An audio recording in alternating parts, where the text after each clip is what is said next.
mahasiswa 200611022267 dari kelompok 2 akan menjelaskan materi dari kelompok 1 mengenai perilaku biaya. Dari mata kuliah Akuntansi Manajemen dengan dosen pengampu Enci Imelda Ogi SEMM. Baik, pada kesempatan kali ini saya akan membahas mengenai teori perilaku biaya. Sebagai pebisnis, tentu akan mencari tahu bagaimana perubahan perilaku biaya dalam perusahaan, sehingga dapat mengambil keputusan, mengestimasi biaya, dan mengevaluasi di masa mendatang. Perilaku biaya merupakan suatu gambaran aktivitas perusahaan di mana aktivitas tersebut menunjukkan suatu kegiatan naik turunnya suatu operasional perusahaan, sehingga ketika biaya yang dikeluarkan terlalu banyak daripada aktivitas tersebut, hal ini akan menjadi suatu kerugian bagi perusahaan di masa mendatang. Perilaku biaya atau cost behavior adalah perubahan perilaku biaya karena perubahan aktivitas bisnis.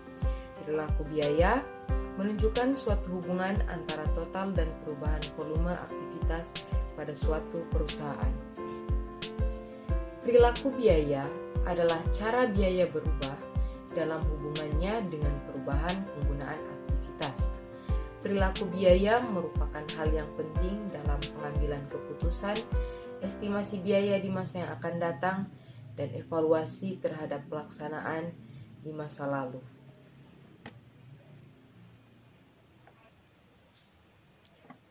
Terdapat 3 jenis perilaku biaya, yaitu yang pertama biaya tetap atau fixed cost, yang kedua biaya variabel atau variable cost, dan yang ketiga biaya campuran atau mixed cost. Biaya tetap adalah suatu biaya yang mempunyai jumlah total secara tetap, meskipun terdapat perubahan volume dari suatu kegiatan tertentu.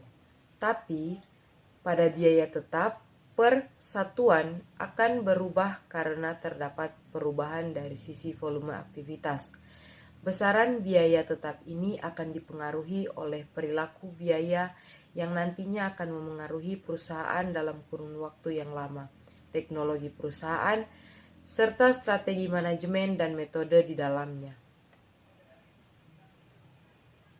Karakteristik biaya tetap yaitu biaya yang jumlah totalnya tetap konstan, tidak dipengaruhi oleh perubahan volume kegiatan atau aktivitas dengan tingkatan tertentu.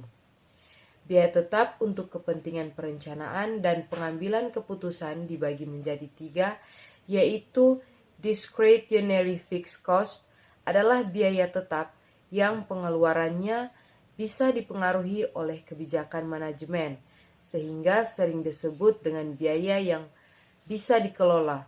Contohnya, biaya penelitian dan pengembangan, biaya pendidikan dan pelatihan karyawan, serta biaya promosi dan advertensi. Yang kedua, commit fixed cost adalah biaya tetap yang dibebankan atau dikeluarkan karena keputusan yang lalu, yang berhubungan dengan ramalan penjualan jangka panjang. Contohnya, biaya penyusutan aktiva tetap, biaya pajak kekayaan, asuransi, gaji para direktur, dan lain-lain. Yang ketiga, biaya tetap bertingkat adalah biaya tetap yang jumlahnya tetap pada kapasitas tertentu, tetapi akan berubah pada kapasitas yang lain. Contohnya, gaji pegawai, pengawas produksi. Jenis kedua dari perilaku biaya yaitu biaya variabel atau variable cost. Biaya yang jumlah totalnya akan berubah secara proporsional dengan perubahan volume kegiatan. Variable costing atau biaya variabel adalah suatu biaya yang seluruh total nilainya bisa berubah, tetapi sebanding dengan adanya perubahan volume kegiatan perusahaan. Biaya variabel berubah secara proporsional dengan tingkat produksi yang berarti bahwa total biaya variabel meningkat ketika lebih banyak unit diproduksi dan menurun ketika lebih sedikit unit yang diproduksi. Untuk tujuan perencanaan dan pengawasan, biaya variabel dibedakan menjadi 3. Yang pertama, engineered variable cost adalah biaya antara masukan dan keluarannya mempunyai hubungan yang erat. Contohnya, biaya bahan baku. Yang kedua, discretionary variable cost adalah jumlah total biaya-biaya sebanding dengan perubahan volume kegiatan yang dikarenakan kebijakan atau keputusan manajemen. Contohnya, biaya iklan yang ditetapkan oleh manajemen. Yang ketiga, biaya variabel bertahap adalah biaya yang berubah setahap demi setahap dalam waktu tertentu atau tingkat kegiatan tertentu. Contohnya, tenaga kerja langsung. Jenis perilaku biaya yang ketiga yaitu biaya campuran atau mixed cost. Biaya campuran atau biaya semi-variabel memiliki sifat biaya tetap dan biaya variabel karena adanya komponen variabel dan tetap di dalamnya. Biaya semi-variabel merupakan suatu biaya yang memiliki unsur tetap dan juga variabel, yang mana dalam biaya semi-variabel ini terdapat biaya tetap yang tergolong sebagai jumlah biaya minimal untuk penyediaan jasa. Selain itu, biaya variabel juga akan memengaruhi perubahan volume kegiatan. Karakteristik biaya campuran atau mixed cost ini atau bisa juga disebut biaya semi-variabel yaitu yang pertama, biaya yang jumlah totalnya berubah sesuai dengan perubahan volume kegiatan. Akan tetapi, sifat-sifat perubahannya tidak sebanding. Semakin tinggi volume kegiatan, semakin besar jumlah total biaya. Sebaliknya, semakin rendah volume kegiatan, semakin rendah pula jumlah total biaya, tetapi perubahannya tidak sebanding.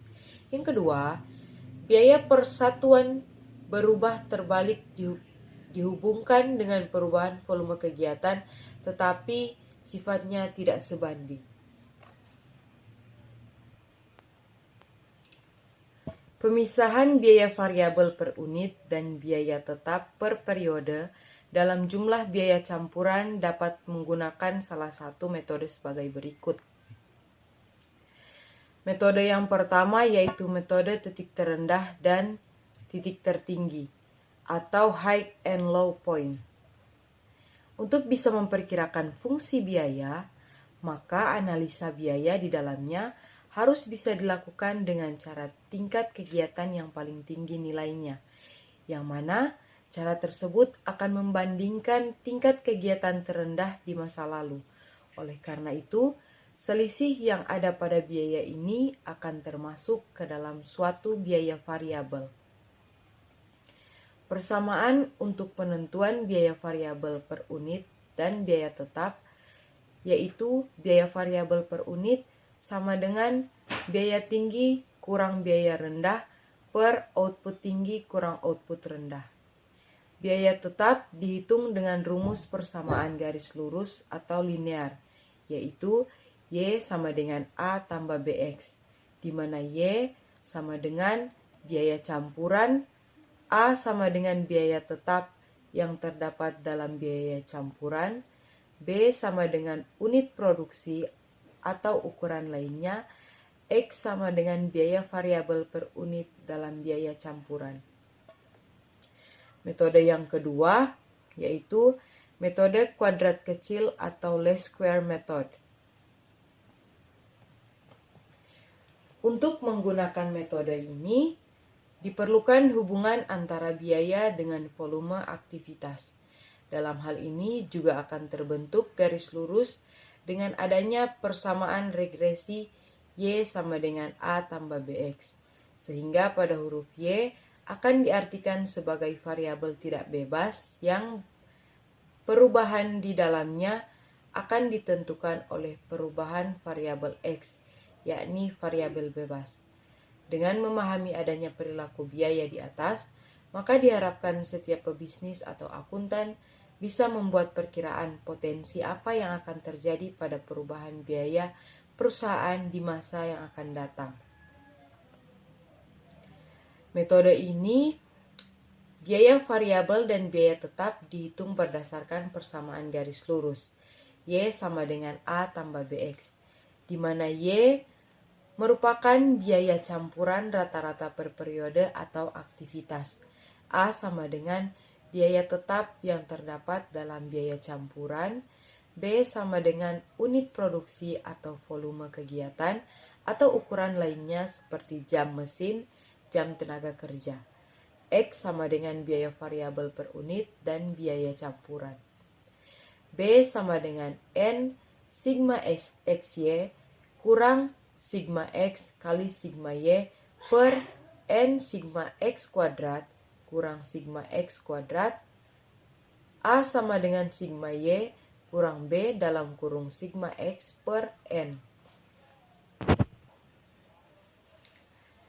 Metode yang ketiga yaitu metode scatter graph. Adalah suatu metode penentuan persamaan suatu garis dengan memplot data dalam suatu grafik, sehingga hubungan antara biaya dan tingkat aktivitas dapat terlihat. Biaya variabel per unit sama dengan Y2 kurang Y1 per X2 kurang X1. Biaya tetap sama dengan biaya aktiva kurang biaya variabel per unit kali tingkat aktivitas. Pemisahan biaya semi variabel ke biaya tetap dan biaya variabel harus dilakukan manajemen karena bermanfaat untuk perencanaan dan pengendalian, seperti menyusun rencana biaya yang lebih teliti untuk suatu aktivitas tertentu di masa datang. Manfaat yang kedua yaitu pengambilan keputusan secara rasional dengan memperlihatkan biaya variabel, dan juga untuk membuat laporan prestasi yang lebih adil untuk memperlihatkan biaya variabel yang terkendali. Studi kasus. Kasus 1, Kailin Manufacturing memiliki 3 orang staf bagian utang usaha yang bertanggung jawab atas pemrosesan faktur pembelian. Setiap staf dibayar dengan gaji tetap sebesar 30.000 dan mampu memproses 5.000 faktur per tahun jika bekerja secara efisien. Selain gaji, Kailin juga mengeluarkan 9.000 per tahun untuk formulir, perangko, cek, dan lain-lain dengan asumsi 15.000 faktur yang diproses. Selama tahun berjalan, 12.500 faktur telah diproses. Hitunglah tarif aktivitas untuk aktivitas pesanan pembelian dan bagilah aktivitas tersebut ke dalam komponen tetap dan variabel. Kemudian, hitunglah jumlah ketersediaan aktivitas dan bagilah ke dalam penggunaan aktivitas dan aktivitas tak terpakai. Penyelesaian. A.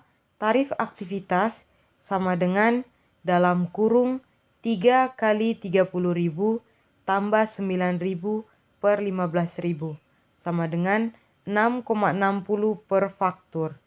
Tarif aktiva tetap sama dengan 90.000 per 15.000 sama dengan 6,00 per faktur. Tarif aktiva variabel sama dengan 9.000 per 15.000 sama dengan 0,60 per faktur. B. Ketersediaan aktivitas sama dengan penggunaan aktivitas tambah aktivitas tak terpakai. 15.000 sama dengan 12.500 ditambah 2.500. Studi kasus yang kedua. Berikut adalah contoh laporan laba rugi PT Mayora Sentosa. PT Mayora Sentosa laporan laba rugi periode Desember 2021. Pendapatan penjualan sejumlah 20 juta. Biaya operasional, biaya bahan baku sebesar 6.825.000, biaya promosi 300.000, biaya listrik dan air 100.000, biaya gaji karyawan 1.500.000, biaya penyusutan kendaraan 2.500.000, biaya pemeliharaan kendaraan 500.000. Jumlah biaya 11.725.000 dan laba bersih sebesar 8.275.000. Kesimpulannya, berdasarkan laporan laba rugi tersebut, berikut adalah klasifikasinya. Untuk variable cost, biaya bahan baku dan biaya promosi. Untuk fixed cost, biaya listrik dan air, biaya penyusutan kendaraan dan gaji karyawan. Mixed cost yaitu biaya pemeliharaan kendaraan. Variable cost, biaya bahan baku sama dengan 6.825.000, biaya promosi 300.000, dan jumlah variable cost 7.125.000. Fixed cost, biaya listrik dan air sama dengan 100.000, biaya penyusutan kendaraan 2.500.000 rupiah, biaya gaji pegawai 1.500.000, dan jumlah fixed cost 4.100.000. Kemudian mixed cost, biaya pemeliharaan kendaraan yaitu 500.000 rupiah dan jumlah mixed cost 500.000 rupiah. Pada kesimpulannya, perilaku biaya merupakan cara biaya berubah dalam hubungannya dengan perubahan penggunaan aktivitas. Perilaku biaya merupakan hal yang penting dalam hal pengambilan keputusan, estimasi biaya di masa yang akan datang, dan evaluasi terhadap pelaksanaan di masa lalu. Apa saja sih manfaat dari perilaku biaya? Yang pertama adalah untuk memudahkan dalam membuat perencanaan biaya, memudahkan dalam pengendalian biaya, dan memudahkan dalam pengambilan keputusan. Bila dilihat dari perilaku biaya, biaya dapat diklasifikasikan menjadi 3, yaitu biaya tetap, biaya variabel, dan biaya campuran. Analisis biaya juga sangat penting bagi perusahaan karena dapat digunakan sebagai salah satu perangkat bagi manajemen untuk memprediksi biaya yang akan dikeluarkan di masa yang akan datang, menentukan besaran skema biaya beserta pendapatan, serta melakukan analisis sensitivitas. Mengapa perilaku biaya mempunyai peran penting untuk peran manajemen? Karena perilaku biaya dianggap sangatlah penting bagi perusahaan untuk mengambil keputusan manajerial adalah karena dengan sebuah pemahaman akan perilaku dari biaya tersebut, seorang manajer akan mengetahui segala macam klasifikasi dari biaya dan juga bagaimana cara biaya akan dapat berubah menjadi sesuai dengan dan juga efektif apabila terjadi berbagai macam perubahan tertentu yang berada di dalam sebuah perusahaan dan juga dilakukan dengan sebuah estimasi biaya yang ada di masa yang akan datang dan juga evaluasi dari pelaksanaan tindakan. Baik, sekian presentasi video saya mengenai materi dari kelompok 1, perilaku biaya. Saya Nurul Moko Agow, anggota kelompok 2. Mohon maaf atas lebih dan kurangnya video ini, saya mohon maaf. Semoga video ini dapat bermanfaat dan dapat dipahami. Sekian, terima kasih.